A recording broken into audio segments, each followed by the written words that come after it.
Every holiday, my husband's parents would take control of our plans. They'd say, "You'll celebrate with us or not at all." My husband, Ethan, would just sigh and tell me, "Just go along with it." One day, I smiled and said, "Sure. But first, let's watch this video together." When the screen turned on, their smug faces changed to shock and fear. For the first few years of our marriage, Ethan's parents, especially his mom, Carol, took over every holiday: Christmas, Thanksgiving, Easter, even the 4th of July. Before each one, I'd hold my breath, waiting for her call. And it always came. She never asked what our plans were. She'd just tell us where to be, what time to come, and even what to bring.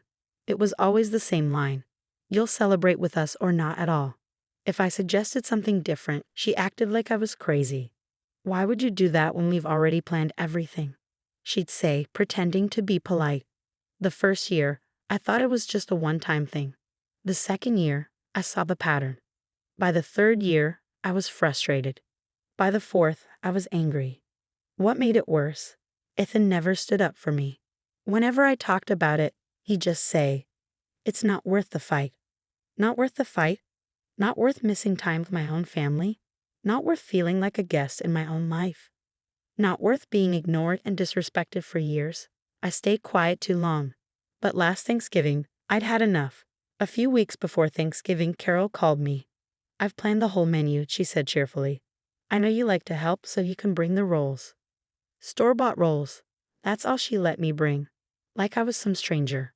I took a breath and said, "Actually, Ethan and I were thinking of doing Thanksgiving on our own this year."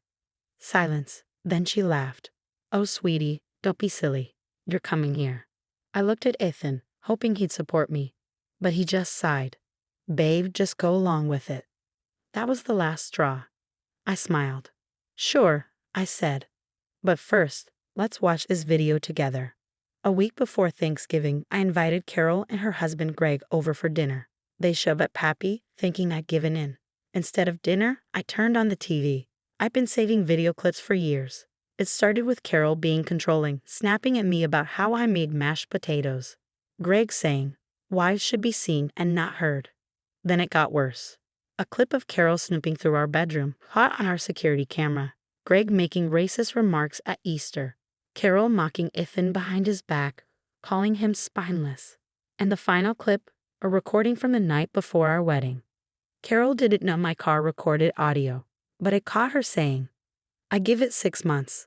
He'll divorce her and find a proper wife." Silence. Carol looked like she'd seen a ghost. Greg's jaw dropped. Ethan looked stunned. Carol asked, "Where did you get this?" I just smiled. You know me, always prepared. Ethan finally asked, "Why didn't you show me this before?" I tilted my head. "Would you have believed me?" He didn't answer. Carol said, "You have to delete that." I smiled again. "Oh, Carol, don't be silly. I've backed it up." Now she was panicking. Greg looked at Ethan and said, "Son, you need to handle this." But Ethan just stared at the screen, like he finally saw who his parents really were. Carol said, "You won't do anything rash, will you?" I leaned in and said, "Of course not. But from now on, we'll celebrate holidays however we want. And if you try to guilt trip us or go through our things again." I held up my phone. I might feel generous and share this with the whole family group chat. Carol's face twisted with anger and fear. Greg looked completely defeated. They left without saying another word. Ethan sat in silence for a while. Then he finally said, "Holy asterisk." I shrugged. "Now do you understand why I was upset?" He nodded. "Yeah, I do." For the first time, he stood up to them. For the first time, I felt free. But I knew it wasn't over. Carol wasn't the type to give up easily. They left quietly that night, but I didn't think that would be the end of it. I was right. For 5 days, we heard nothing. I started to wonder if they had finally accepted they were wrong. I should have known better. On the 6th night, Ethan's phone started buzzing. Again and again. At first, he ignored it. Then he sat up, grabbed his phone, and stared at the screen. His face changed. "What the hell?" he muttered. I sat up too. "What is it?" He didn't answer. I took the phone. The family group chat was blowing up. Aunts, uncles, cousins were messaging nonstop. "Did you see what Carol posted?" "OMG, Ethan, what's going on? You should be ashamed. I scrolled up. At the top was a dramatic Facebook post from Carol. It started sweet. Family means everything to me. I've always tried to bring people together. Then it turned nasty. But sometimes people change. They let toxic people in. They become cruel. Then the attack. My son has been taken from me. Brainwashed. Controlled. I am heartbroken. She blamed me. Said I turned Ethan against her. Said I was a manipulator. That I planned this all along. The ending hit hard. A real mother never stops loving her son. I hope one day he sees the truth. The comments were full of sympathy. I'm so sorry, Carol. You don't deserve this. Stay strong. He'll come back to you. The worst part? Some of Ethan's relatives believed her. Not all of them, but enough. I scrolled through the messages, feeling disgusted, and saw replies from his Aunt Margaret, cousin Josh, and even his brother Ryan, his own brother. Seriously? You're cutting off your parents? Over what? They love you, man. Think about this. I clenched my fists. She's turning the tables, I muttered, making herself the victim. Ethan's face went pale. He looked like someone had punched him in the stomach. I don't get it, he whispered. I understood. Carol had lost control of him in private, so now she was trying to control him in public. And the worst part, it was working. I put his phone down and grabbed mine. I had learned that in situations like this, staying quiet was the best move. If I defended myself or tried to explain, I'd just give Carol more power. So I said nothing. But Ethan couldn't stay quiet. That morning he called his mom. She picked up right away, fake tears already in her voice. Ethan, sweetheart, I knew you'd come around. I knew you'd realize how much you're hurting this family. Ethan took a deep breath. Mom, take the post down. There was silence, then a small laugh. Oh, honey, why would I do that? Ethan gripped the phone harder. Because it's a lie. She gasped, actually gasped, like he had slapped her. A lie? Ethan, I've done nothing but love you. And what do I get in return? Humiliation? Betrayal? Ethan pinched the bridge of his nose. Mom, you went through our bedroom. You called my wife controlling. You said you hope I'd divorce her. Carol sniffled dramatically. Oh, so she's feeding you lies now. I know how this works. First, she isolates you. Then she makes you doubt your own mother. Ethan clenched his jaw. I saw the videos, Mom, with my own eyes. Carol was silent for a moment. Then her voice turned cold, all pretense gone. Well, if that's how you feel, she said sharply, then I guess we'll see you at Christmas. Or not at all. She hung up. Ethan stared at the phone, looking like it might bite him. He exhaled. Holy asterisk. I crossed my arms. Now do you see what I've been dealing with? He nodded slowly. For the first time, I saw real anger in his eyes. Not frustration, not helplessness, but pure anger. She's not getting away with this, he muttered. And for the first time in our marriage, I actually believed him. After Carol's dramatic post, Ethan's phone kept buzzing. Messages came pouring in. Some family members demanding explanations. Some defended his mom. Others just wanted drama. At first, Ethan tried responding. This isn't what you think. You don't know the whole story. There are things you haven't seen. Mom isn't the victim here. But it didn't matter. People wanted to believe the lie. And Carol knew it. She had spent years creating her perfect image, the loving mother, the devoted matriarch who only wanted the best for her son. A few days later, Ethan's brother Ryan called. Look, man, Ryan said, his voice tight. I don't know what's going on, but Mom's a wreck. She hasn't eaten in days. She cries all the time. She says you won't even talk to her. Ethan rubbed his face. Ryan, she's playing you. She's fine. You don't know that, Ryan shot back. She's lost weight. She's not sleeping. Dad says she just sits in the dark, waiting for you to come to your senses. I almost laughed. Carol sitting in the dark? So dramatic. Ethan wasn't buying it either. Is she suffering so much, he asked. Why is she still posting on Facebook? Ryan hesitated. She's just trying to explain her side. Ethan let out a bitter laugh. Her side is a bunch of lies, he snapped. Did she tell you she went through our bedroom? Did she tell you she called my wife controlling? Did she tell you she said she hoped I'd get divorced? Ryan went quiet, then finally said, No, of course not. Because Carol only told the version that made her look good. She's your mother, Ethan, Ryan said. Are you really going to throw her away over this? Ethan's face hardened. I'm not throwing her away, he said. She's the one giving me a choice, her way or nothing. Ryan didn't answer. He just sighed and muttered, Think about it, man, then hung up. Ethan stared at his phone. Slowly, he turned to me. I think she's planning something. I crossed my arms. She always is. But neither of us were ready for what happened next. A week later, while Ethan was at work, someone knocked on our door. I checked the peephole and my stomach dropped. It was the police. For a split second, I panicked. Had something happened to Ethan? Was he hurt? I yanked the door open. Ma'am, one of the officers said, we got a call about a possible domestic disturbance at this residence. I blinked. What? The second officer looked at his notes.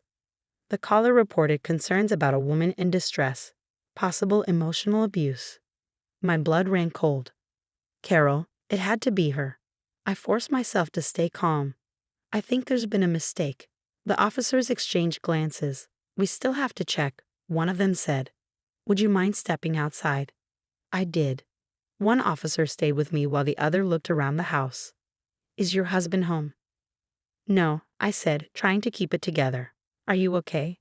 I let out a humorless laugh. I'm perfectly fine. The officer gave me a long look. Then he nodded. All right, sorry for the trouble. We had to follow up. They left. The second the door shut, I grabbed my phone. I called Ethan. When he answered, I said, Your mother just sent the cops to our house. Silence. Then very quietly, Ethan said, Tell me everything. Ethan was furious, not just mad. Furious. He'd been trying to keep things peaceful, trying to maintain some relationship with his mom. But now, this was war. That night, Ethan called his mom. She didn't answer, so he texted her. Did you call the police on my wife?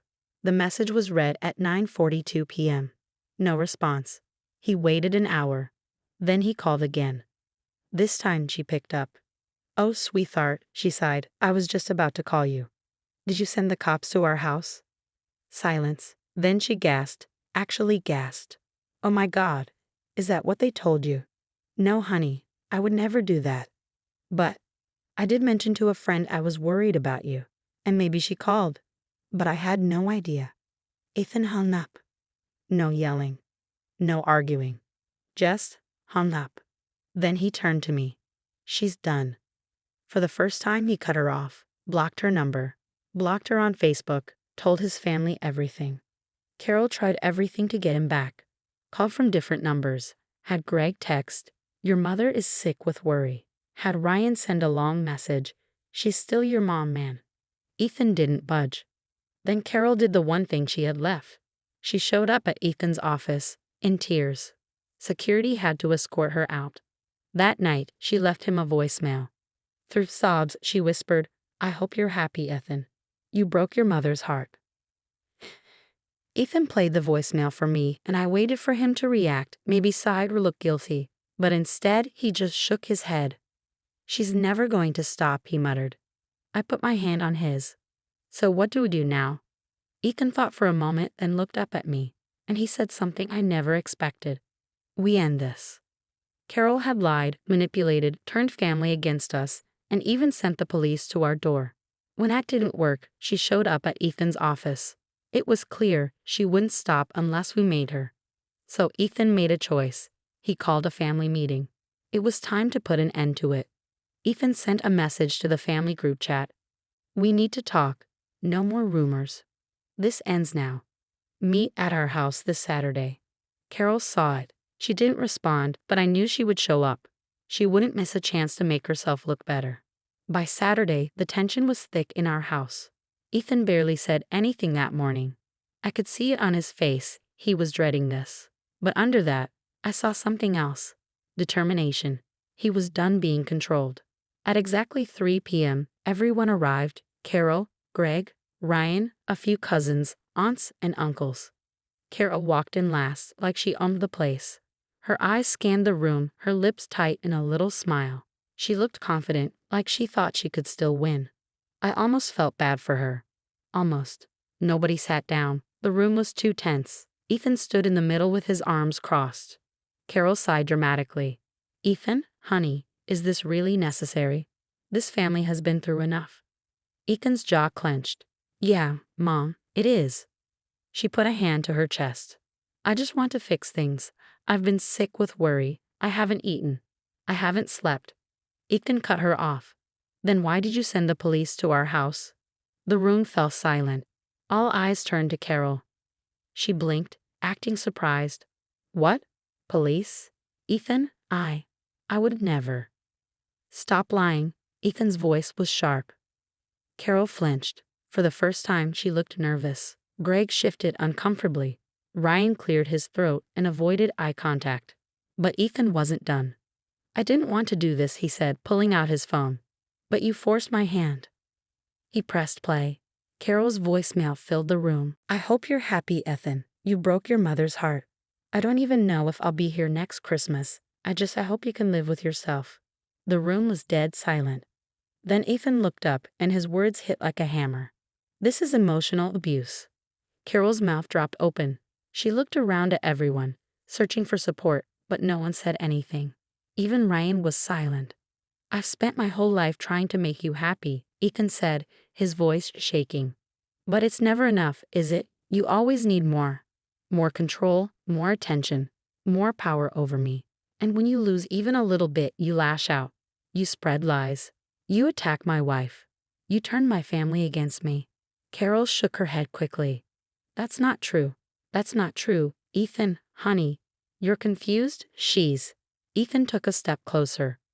You told my wife I'd divorce her before we were even married. A few gasps. Carol's face turned red. I didn't mean. You went through our bedroom. You insulted my wife. You lied to this entire family about what happened. Ethan turned to Greg. Dad, you've been quiet. Do you want to defend her? Greg shifted, uncomfortable. I mean, your mother only meant well. Ethan let out a bitter laugh. Of course she did. Then he turned to the group. This is the truth. You've all seen it now. You can either believe it, or keep pretending. But either way, he looked Carol in the eyes. We're done. Carol's face twisted with rage. You can't just. We can, and we are. Ryan stepped forward. Ethan, man, come on. She's still our mom. Ethan exhaled, shaking his head. No, Ryan, she's your mom. She's my abuser. And just like that, it was over. Carol broke down. Her whole body shook. You can't do this to me. I am your mother. Ethan didn't even flinch, then act like one. He turned to the door. Get out. Carol hesitated. For a second, I saw something in her eyes, not sadness. Fear. She knew she had lost. She let out a shaky breath, then turned and walked out. Greg followed. Then Ryan. Then the others. No goodbyes. No apologies. Just silence. When the door finally shut, Ethan let out a long, slow breath. His shoulders slumped. His hands trembled. I reached for him. He let me, and for the first time in years, he was free. Carol didn't stop trying. For weeks, she sent messages, begging, pleading, threatening. Ethan never answered. When Christmas came, she sent a long, dramatic email. I never thought my own son would abandon me on the holidays. I hope your new family is worth it. Ethan read it. Then, without a word, he deleted it. We spent Christmas alone for the first time. There was no pressure, no guilt. No walking on eggshells. We made hot cocoa. We watched old movies. We laughed. And for the first time in years, the holidays felt like ours. Not Carol's. Not Greg's. Ours. And that was the best revenge of all.